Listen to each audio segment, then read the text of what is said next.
Por mais que se percorra o Brasil, mas não só o Brasil, mas as duas Américas, em busca de catedrais, lugares históricos, seja para contemplação, avaliação ou até mesmo confronto de valores artísticos, nada se compara em matéria de arquitetura, torêutica e escultura, especialmente escultura, a obra realizada em Minas Gerais, na segunda metade do século XVIII, por Antônio Francisco Lisboa, mais conhecido por nós como Aleijadinho. Para se encontrar algo semelhante ao conjunto de obras que ele legou à posteridade, seja sob a forma de estátuas de santos, frontispícios de igreja, lavabos, volutas, medalhões, altos relevos, até mesmo púlpitos e altares, seja na pedra ou na madeira, é necessário ir um pouco além, no espaço e no tempo. No espaço, teríamos que remontar ao Velho Mundo, e no tempo, à época da Renascença. Talvez esses sejam os únicos dois períodos da história em que encontramos os verdadeiros contemporâneos de Aleijadinho. Entretanto, há uma diferença. Para a execução das suas obras, os gênios do Renascimento tiveram ao seu dispor a plenitude da saúde e da força, enquanto que no caso de Aleijadinho, infelizmente, ele fora acometido pela lepra, na qual o deformou e privou ele do convívio com os vivos. E assim, teve que superar as dores lancinantes que a doença lhe trazia, além, claro, de triunfar sobre a deformação física e as limitações tremendas para conseguir transmitir ao mundo as comoventes mensagens de beleza. E digo mais, os renascentistas da época tiveram no seu meio e na sua época condições ideais para conseguir ter um desdobramento harmônico das suas personalidades, enquanto que no caso de Aleijadinho, totalmente ao contrário. O meio, a época, as circunstâncias históricas e sociais, as instituições e o preconceito de classe, raça e nacionalidade eram quase sempre adversas. Para começar, nasceu escravo, filho de um carpinteiro português e uma escrava africana. E mesmo seu pai o declarando liberto por ocasião do batismo, isso registrado na igreja Nossa Senhora da Conceição, lá em Vila Rica, no dia 29 de agosto de 1730, não imunizou ele da lembrança e da influência desse sinal fatal que presidiu seu nascimento. Pelo contrário, parece que a irritabilidade, a instabilidade social que nele apareceu alguns anos depois, parecia indicar que a violência das paixões reinantes da época, que era a briga entre mulatos e brancos, brancos contra pretos e mestiços, que já era tão declarada a rivalidade quanto a já declarada entre brasileiros e portugueses, parece que tudo isso colaborou para uma marca profunda no temperamento arrebatado de Aleijadinho. Natural da terra e bastardo, bastardo e mulato. Essa era a sua situação nessas lutas que precederam a Inconfidência. Aleijadinho faria parte daquela imensa legião de oprimidos, a quem tudo se nega e somente a duras penas se consegue um lugar ao sol. Mas, se infelizmente as condições do seu nascimento foram negligenciadas, como será que teria sido a infância e a adolescência dele? O pouco que se sabe da infância de Aleijadinho é que passou ela inteira em Vila Rica, onde aprendeu as primeiras letras e possivelmente um pouquinho do latim. Afinal, quais outras instruções poderia oferecer Vila Rica daquela época? Ouro Preto nada mais era do que um ajuntamento de casas em taipas e capelas toscas, escondidas pela espessura do arvoredo. Veja, na primeira metade do século XVIII, não havia outra preocupação senão a do ouro.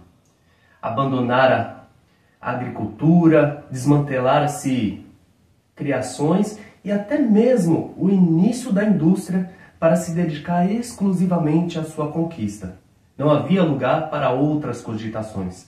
Até mesmo os aventureiros que convergiam em grande quantidade para as regiões não pareciam preocupados com esse problema de instrução. Além do mais, nem mesmo Portugal parecia ter um interesse particular em melhorar o nível de cultura da sua colônia, onde o ouro, a cabo de busca de 2 séculos de busca inútil, acabara de ser descoberto.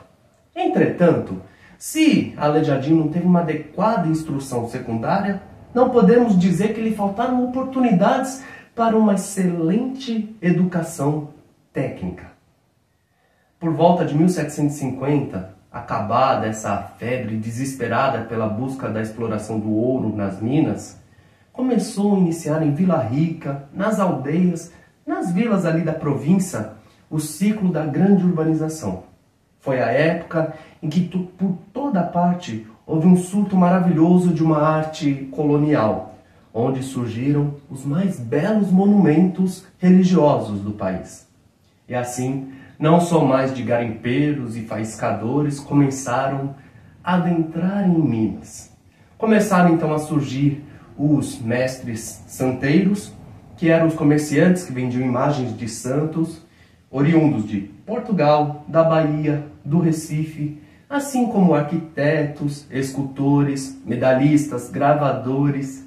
E seja esse convívio de aprendizado de forma direta, ou mesmo pelo efeito de saturação psicológica inconsciente, a verdade é que faria de Aleijadinho o seu mais fecundo aprendizado. Ele que começou com desenho na oficina do pai, sempre trepando nos andaimes em obras das construções, ele observava ansioso, estudava todos os movimentos dos artesãos, dos operários, e que isso no futuro contribuiu para que ele soubesse os segredos das especializações, que um dia o levaram ao caminho da glória.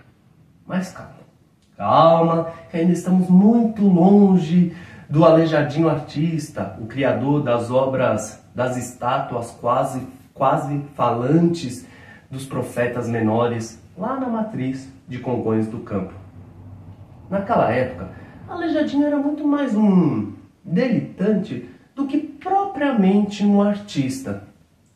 Por mais que ele soubesse traçar a planta de uma igreja, de um altar, talhar na madeira, na pedra, às vezes arquiteto, às vezes escultor, não se via ainda nele uma motivação marcante e definitiva. As lembranças que os contemporâneos têm dele nessa sua fase de saúde, que durou até os 45, 47 anos, é de um mulato cheio de vida e que se divertia. Baixo, atarracado, pardo escuro, pescoço e nariz regulares, embora um pouco pontiagudo, cabelo crespo e anelado, uma voz forte e uma fala arrebatada. Esse era o nosso Aleijadinho, e que adorava grandes banquetes e festas, e não perdia sequer um baile. Inclusive, diziam que todo aquele dinheiro que ele ganhava era exatamente para essas noitadas de farra. E aí, você me pergunta, tá, mas e o Aleijadinho artista, que horas que ele vai entrar em cena? Bem, ele ainda não havia aparecido. Claro que ele seria um gênio então, mas um gênio da extravagância, em pleno período de hibernação.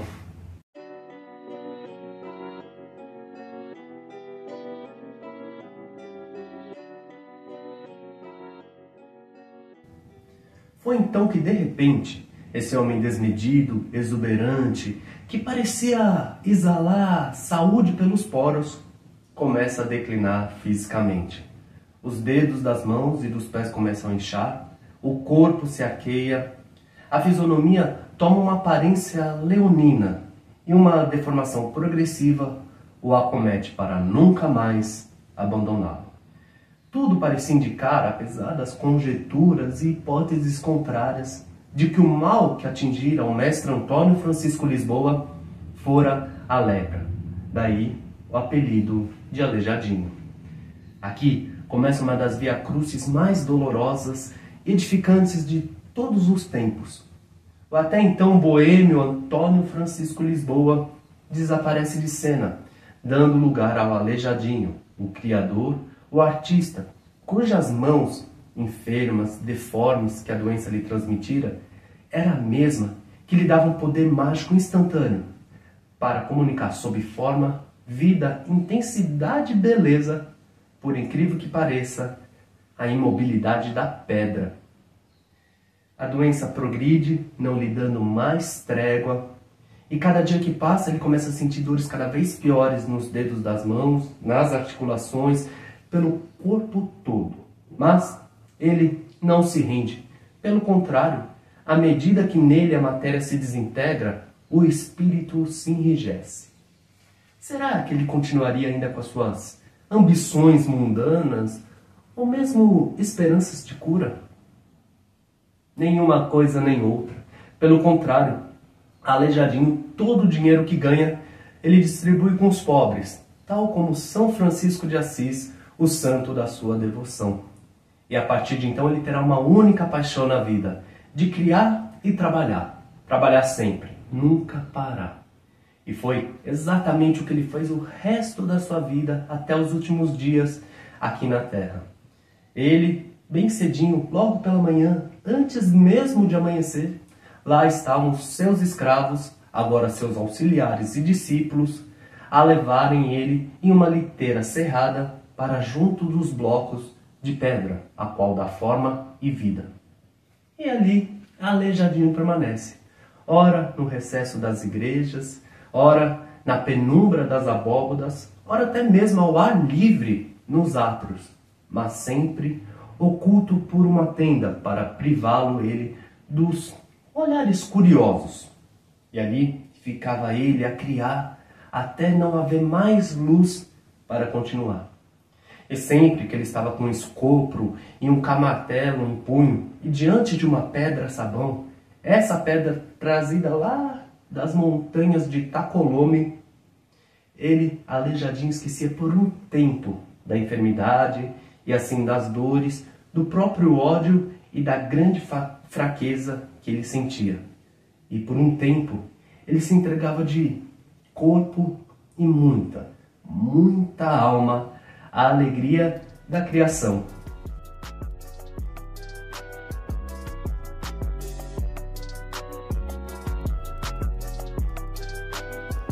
Fim do trabalho do dia, Aleijadinho via-se restituído à dura realidade da sua situação. Passara noites e noites gemendo, sem ninguém que pudesse confortar ou mesmo aliviar. O seu único remédio passou a ser a leitura da Bíblia, na qual, a acreditar na lenda, possuía exemplares góticos e bizantinos. Mas eu digo a você, no dia seguinte lá está, Aleijadinho de volta ao caminho do trabalho. Sim, na liteira, a cavalo, nas costas dos escravos, e não importava onde ele estivesse, seja em Mariana, Vila Rica, Congonhas do Campo, a verdade é uma só, é que Aleijadinho nunca diminuiu o ritmo da sua vida. É verdade que a doença o corroía por dentro, por fora, mas podemos dizer que sem destruí-lo. Mas é claro, obrigando a ele a se arrastar com joelheiras de couro e a usar uma armação que os seus escravos colocavam no coto do braço para ele conseguir equilibrar o martelo e o cinzel. Afinal, o que queria esse homem ainda com a vida, com o mundo, para manter essa luta que durou quase cerca de 35 anos? Bem, a verdade é que do mundo ele não queria nada. Mas ele sabia que tinha um encontro marcado com o futuro e não poderia parar. A única coisa que ele desejou do mundo naquele momento era não ser visto, não ser observado. Mas aqui entra uma coisa.